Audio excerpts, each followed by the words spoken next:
Welcome back to the Deep Dive, everybody. Today we're going to be tackling something that I think we can all relate to, raising smart, successful kids. Absolutely. And, you know, we all want the best for our little ones, Yeah. but it feels like every day there's a new expert, a new study, a new product telling us what to do, what to buy, what to avoid. It can be so overwhelming. It really can. And that's exactly why we're diving into this topic today, to sort of separate fact from fiction. Right, to cut through all that noise, Okay. figure out what the science actually says, and hopefully, maybe just breathe a little easier as parents. For sure. So the material you sent me for this deep dive is fantastic. I'm particularly drawn to this book, Einstein Never Used Flashcards. It really challenges a lot of the common beliefs we have about raising intelligent children, and it does it with real research to back it up. Yes. That's what really stood out to me, too. It's not just opinion or anecdote. It's based on hard science, years of research in developmental psychology, and insights from some of the leading experts in the field. Right. Folks like Joel Gordon, Herman Wiener, John Brewer, Sandra Trahub, Nora Newcomb, Herb Ginsberg, Karen Wynn, James Hybert, Nancy Jordan, Kelly Mix, Richard Vineski, Frank Murray, Nancy Levine, Marsha Weinrob, the list goes on. These are big names who have really shaped our understanding of how children learn and grow. Exactly. And it's reassuring to see that a lot of the research they cite has been funded by organizations like the NSF and the NIH. Yeah. Just adds to the credibility and makes me feel like, okay, this is solid information. Absolutely. So our mission today is to share some of these key findings from the book with you and to equip you with a more solid, evidence-based understanding of child development. We want to help you feel empowered to resist some of those pressures and really focus on what truly matters for raising happy, well-rounded, and intelligent kids. Totally. Let's just dive right in, shall we? Yeah. I think one of the biggest myths that the book tackles head on is this idea of brain sculpting. That feeling that we as parents are solely responsible for molding our child's intelligence from the very start. Oh, yeah. I think we've all felt that pressure. Remember those baby Einstein videos and those baby Shakespeare and brainy baby DVDs?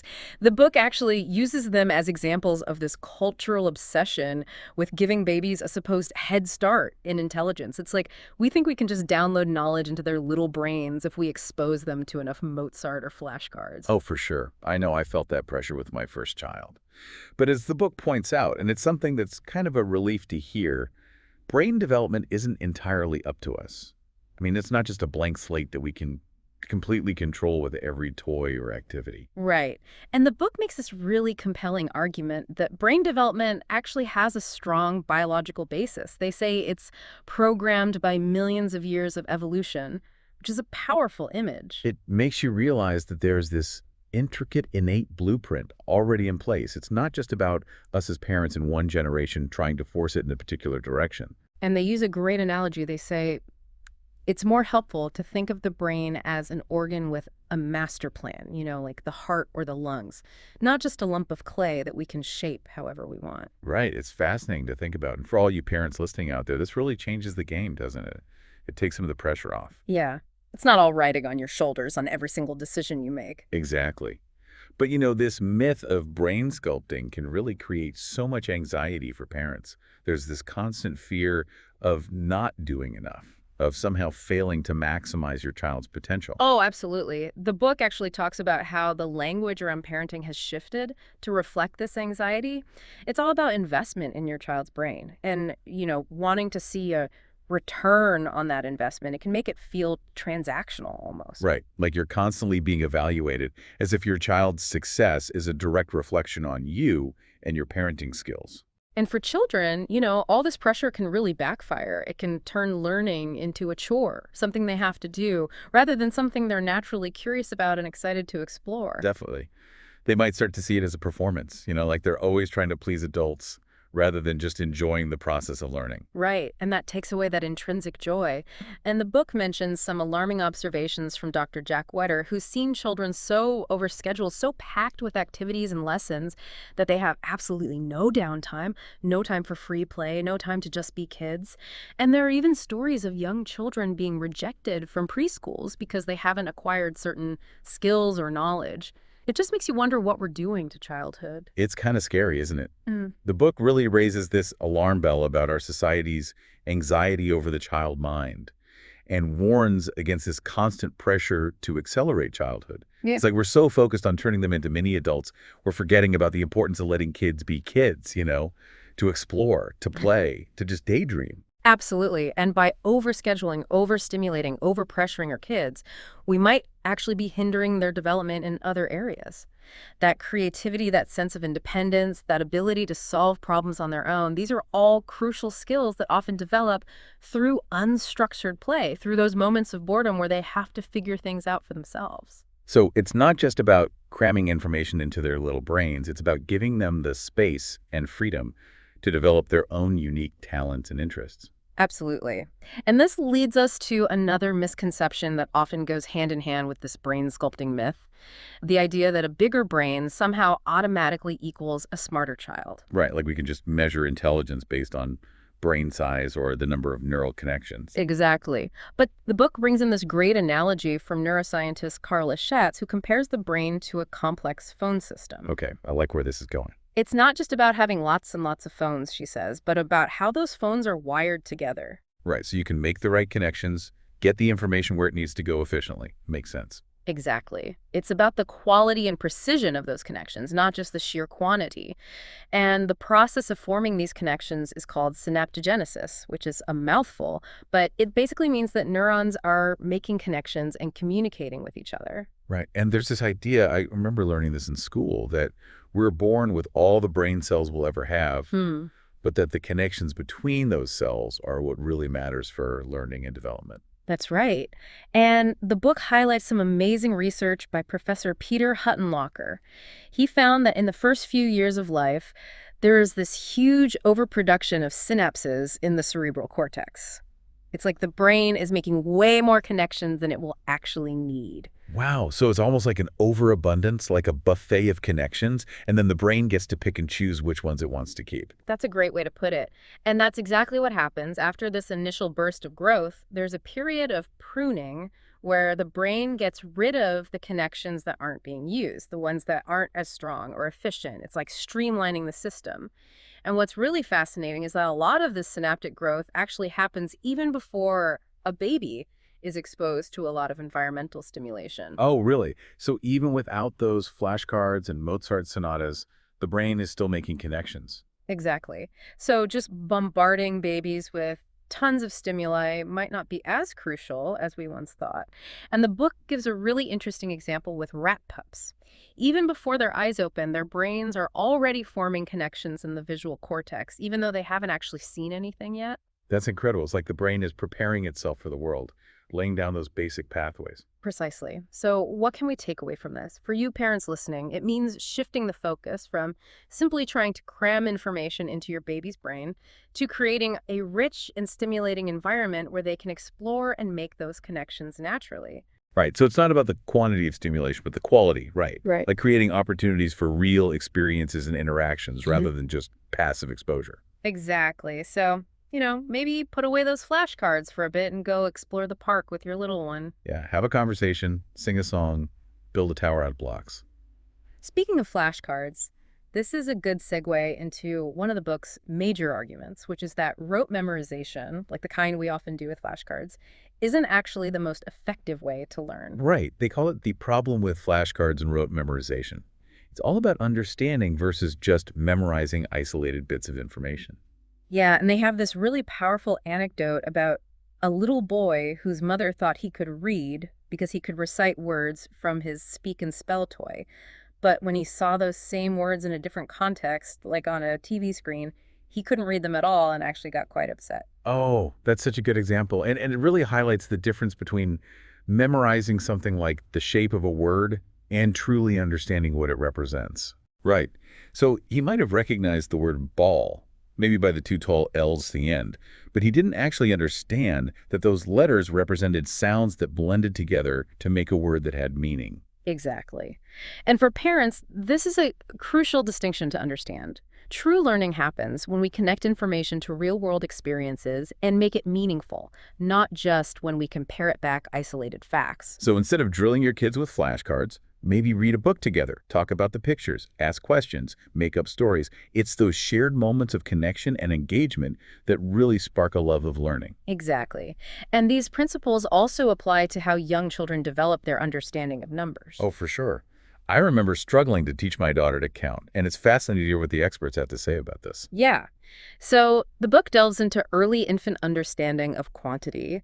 They mention this interesting study where infants were shown different arrangements of squares, and it turned out that they seemed to be more interested in the amount of stuff, the overall area, rather than the specific number of squares. Well, that's interesting. So, like, two big squares might be more visually appealing than three smaller ones, even if they represent the same total area. Right. It suggests that their early understanding of more and less is more about a sense of overall quantity, not about counting discrete units. That makes sense. It's more of a visual, almost instinctual understanding. Exactly. Now, of course, they eventually learn to count, but the book clarifies that this doesn't mean they're doing addition and subtraction the way we do. It's a different kind of thinking. And they discuss the work of Professor Rochelle Gilman, who challenged some of Piaget's earlier ideas about how children understand these concepts. Oh, yes, Piaget. He's like the godfather of child development, right? He's certainly one of the giants in the field. And Gelman's research suggested that those classic conservation tasks that Piaget used, like pouring the same amount of liquid into glasses of different shapes, might be more about children's confusion about which aspect to focus on, like the height of the liquid versus the actual amount. That's a good point. It's not that they can't understand that the amount stays the same, but maybe they're just not sure what aspect of the situation to pay attention to. Right, and the book offers this really helpful section called Discovering Hidden Skills, which gives parents specific ways to observe the development of counting principles in kids between the ages of 2 and 4. Oh, that's handy.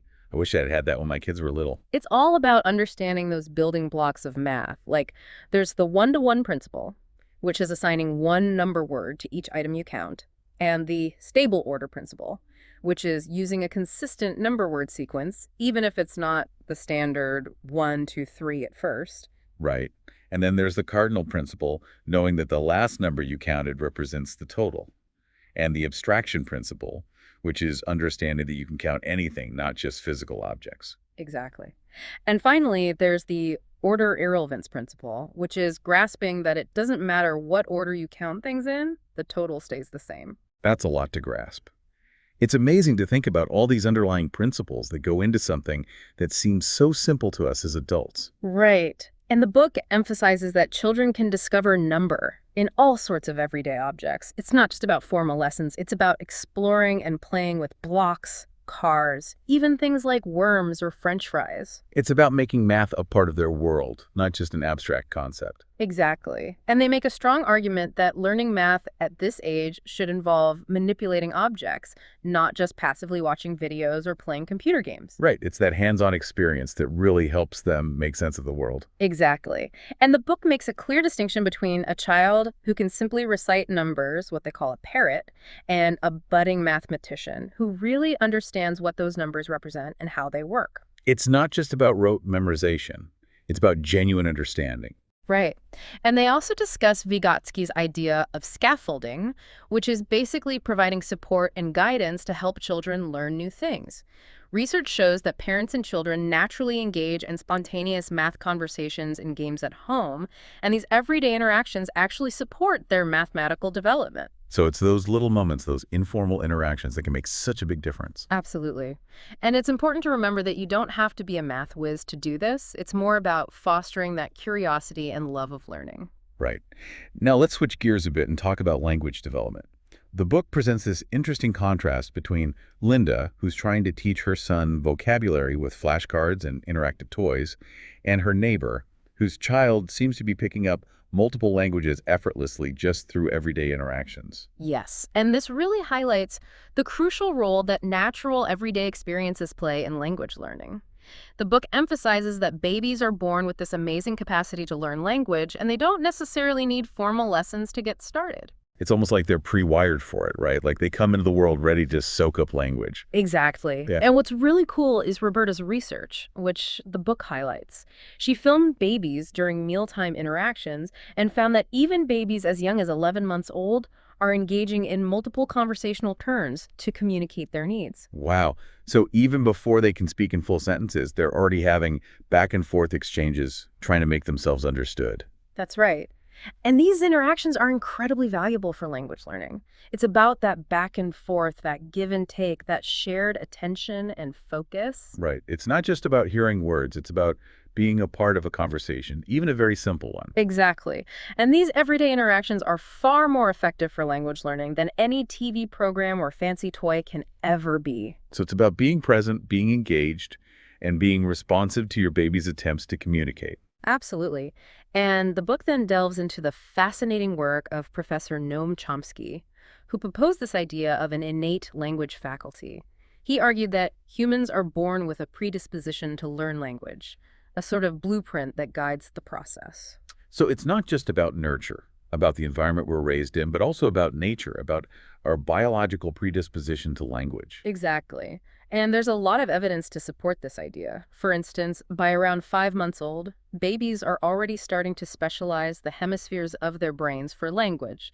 The left side becomes more involved in processing language sounds.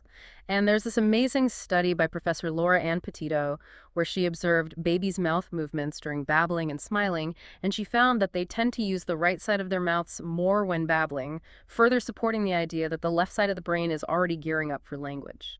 It's incredible how early these specializations start to emerge. Isn't it? And the book also discusses the fascinating research by Professor Susan Golden Meadow with deaf children who were born to hearing parents. These children weren't exposed to sign language, but they spontaneously developed their own gestural communication systems, complete with their own grammar. Wow. So even without a conventional language model, they still created their own way to communicate, which suggests that there's this really deep-seated drive in us to make sense of the world through language. Exactly. And to bring this back to the bigger picture, we see that language milestones happen at roughly the same time for children all over the world, regardless of the specific language they're learning. First words around 1 year old, complex communication by around 3. It's like there's a universal timeline for language development, even though the details may vary. Right. Now, of course, nurture plays a crucial role too. Babies are actively working to learn language. They're figuring out how to segment speech into sentences, identifying familiar words, and then learning new words from context. They are like little detectives, always on the lookout for patterns. The book mentions this really clever study where they exposed 8-month-old babies to a made-up word, Badagaligadapadiga, and found that they were able to pick out the individual words within that stream of sounds based on the statistical probabilities of certain sounds occurring together. That's amazing. They're like little statisticians, analyzing the sounds they hear and figuring out the rules. Exactly. And they do it all without us explicitly teaching them. And the book has a section called Discovering Hidden Skills that gives parents practical ways to observe these early language developments. For example, one activity focuses on following a gaze or point in babies between 6 and 12 months old, which is an early indicator of their understanding of shared attention, a really crucial foundation for language. That's so important, that shared focus. It's like they're learning to tune into what others are paying attention to, which is so important for communication. Absolutely. And then, of course, there's the progression from cooing to babbling, which, while it might sound like meaningless sounds to us, is actually crucial for babies to develop control over their vocal apparatus. It's like they're practicing those sounds, getting ready for real words. Exactly. And then come those first words, usually around 1 year old. And then there's often a naming explosion around 18 months where they start learning new words at an incredible pace. Yeah, that's when you really have to watch what you say around them. The book shares this funny anecdote about a reporter asking about children swearing. You know, what goes in is what comes out. Exactly, they're little sponges. And the book has another fun activity, the WUG test, for kids between 2 and 3 years old. It's a clever way to see if they have internalized the rules of language, like how to form plurals. Oh yeah, I remember reading about that. They show them a picture of a made-up creature, a wug, and then they show them two of them and ask, what are these? And most kids will automatically say wugs, even though they've never heard that word before. Right. It shows that they're not just memorizing individual words, but actually understanding the underlying grammar. And going beyond these specific examples, the book emphasizes the importance of engaging in true conversations with children, conversations that build on what they're saying and thinking, not just lectures or instructions. Right. It's about having that back and forth, that real exchange of ideas. And they talk about the research of Betty Hart and Todd Risley, which really highlighted the impact of the quality and quantity of parent-child interactions on language development. Yeah. Their study showed a huge difference in the number of words that children from different socioeconomic backgrounds were exposed to, and this had a major impact on their later language skills. It's really powerful evidence for the importance of those early interactions.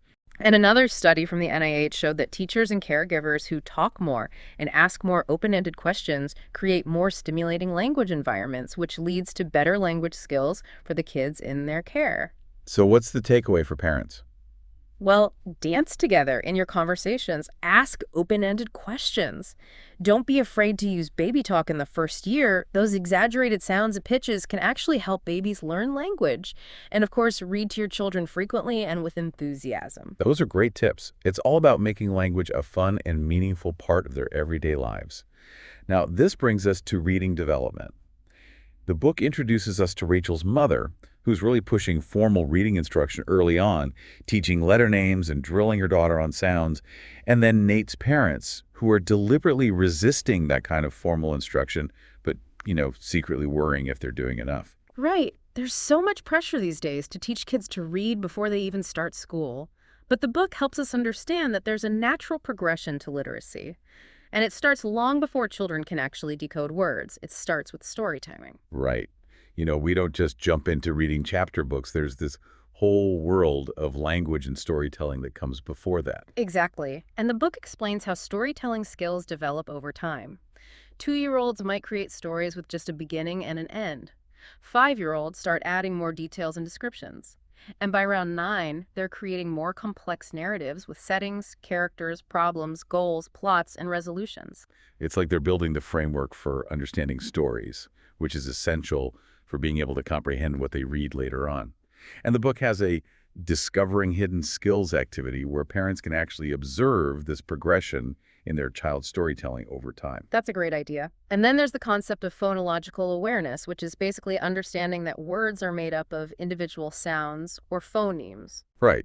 It's being able to hear those individual sounds within words, which is crucial for linking letters to sounds when they're learning to read. Exactly. And the book makes this really important point that reading builds upon language. It's not a separate skill. It's an extension of all those skills they've been developing through talking, listening, and storytelling. Right. So fostering a rich language environment is the best foundation for reading success. Absolutely.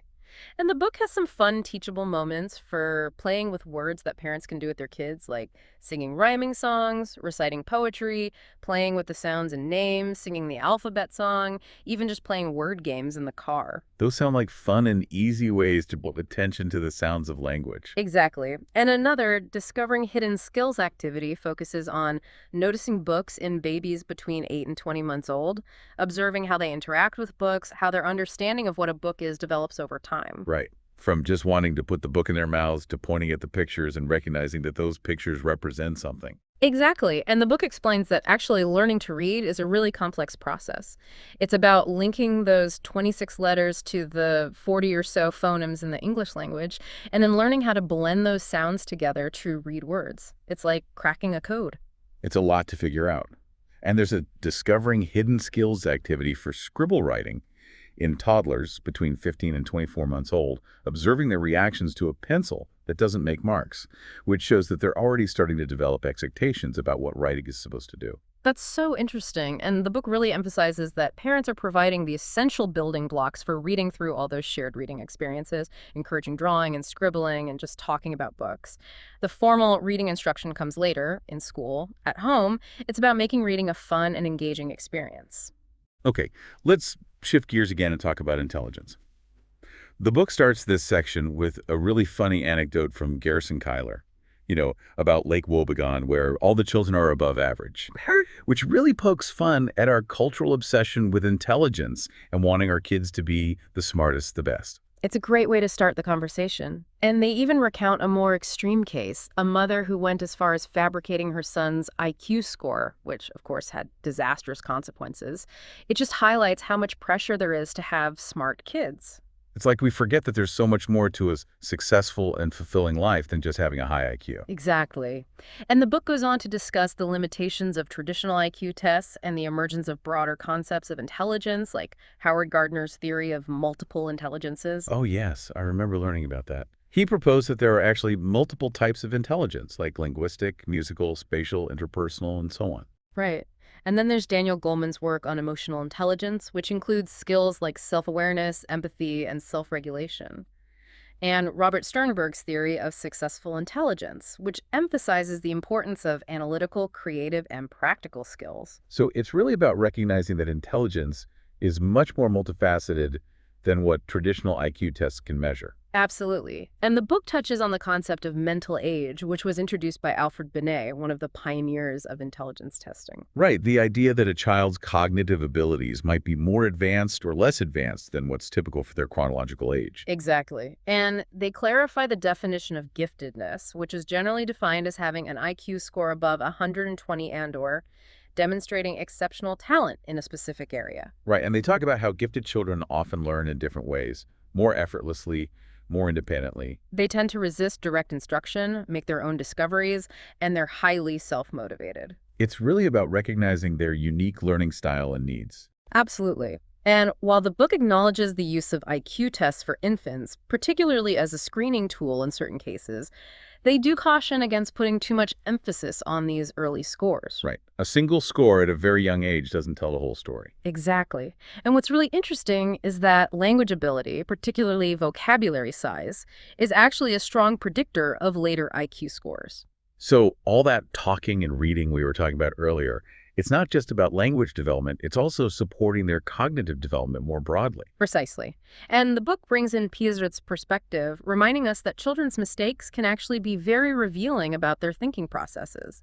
He famously defined intelligence as adaptation to the environment. Right. It's not about just getting the right answer. It's about how they figure things out, how they make sense of the world. Exactly. And he emphasized that children are active learners, constructing their own understanding through experience and, very importantly, through play. He saw children as little scientists, constantly experimenting and exploring. Exactly. And even something as simple as a trip to a fast food restaurant can be a learning experience for a young child, as they're developing a mental script for how that particular social interaction works. They're picking up on those patterns, those social cues, those routines. Exactly. And Piaget was a meticulous observer of children. The book mentions how he even studied his own infant daughter Alice's attempts to put her thumb in her mouth as an example of early scientific exploration. It's about those little moments of discovery, those aha moments that happen all the time when kids are exploring the world. Right. And they revisit Piaget's classic conservation tasks, like the one with pouring liquid into different shaped glasses, to illustrate how young children tend to focus on appearance, on how things look, and might not yet grasp that the quantity stays the same even if the appearance changes. Right. It takes time for them to develop that abstract thinking. Exactly. And the book then goes on to introduce the concepts of categorization and inductive inference. So categorization is basically being able to group similar things together, like knowing that a cat and a dog are both animals. Right. And inductive inference is using that knowledge to make educated guesses about new things. Like, if you tell a child that a snook is an animal, they might then infer that it probably has 4 legs and a tail because that's what they know about other animals. They're making generalizations based on what they already know. Exactly. And then we have Vygotsky's concept of the zone of proximal development, or ZPD, which we talked about earlier. It's that sweet spot between what a child can do on their own and what they can do with a little bit of help. The book actually has an activity where parents can observe an adult scaffolding a child's play with a new toy, providing just the right amount of support to help them figure it out. It's about guiding them, not doing it for them, right? Exactly. And the book raises some concerns about the push for early academic testing, arguing that it might lead to teaching to the test rather than fostering true intelligence and problem-solving skills. Right, like focusing on rote memorization of facts rather than deeper understanding. Exactly. And they share an anecdote about a preschool teacher who felt pressure to spend so much time on letters and numbers that there wasn't enough time for more creative and enriching activities. It's a good reminder that there's more to learning than just academics. And the book offers some great principles for working within a child's ZPD. Follow their interests, break down tasks into smaller steps, encourage persistence, be open to novel solutions, and show them that even adults make mistakes. Those are great tips. It's all about creating a supportive and engaging learning environment. Now, moving beyond intellectual ability, let's talk about the development of a child's sense of self. The book cautions against parents trying to be the sculptors of their child's character, trying to mold them into a certain ideal. Right, there's this pressure to create the perfect child, which can be incredibly overwhelming for parents. And they also debunk the myth that praising children for their intelligence is the best way to boost their self-esteem and motivation. Yes, this is where Carol Dweck's research comes in. She's shown that it's much more effective to praise effort, strategies, perseverance, and concentration, rather than just praising them for being smart. Right. It's about focusing on the process, not just the outcome. Exactly. And the book suggests that if a task is too easy for a child, instead of praising them, maybe apologize for it being too simple. It helps them develop a growth mindset, the idea that their abilities can develop through effort and learning. It's a really different way of thinking about praise. Mm-hmm. And the book also talks about the development of self-awareness and a sense of morality. Right. They explain that it takes time for children to understand that they are separate individuals, that their actions have consequences, and that there are rules and standards of behavior. Right. It's not something they're born with. It develops over time. Exactly. And they discuss the role of language in this process, how words like good and bad help children understand these concepts. It's fascinating how language shapes our understanding of the world and ourselves. Absolutely. And then there's emotional regulation, which is so important for children to learn. They discuss how babies gradually develop the ability to handle different levels of stimulation, how they learn to soothe themselves, and how caregivers can support them in this process. Right. It's not about stopping them from having emotions. It's about teaching them healthy ways to express and manage. Hey everyone! If you enjoyed this video, don't forget to give it a thumbs up. And if you haven't already, hit that subscribe button and turn on the notification bell so you never miss an update. Your support means the world to me and helps the channel grow. Thanks for watching, and I'll see you in the next one.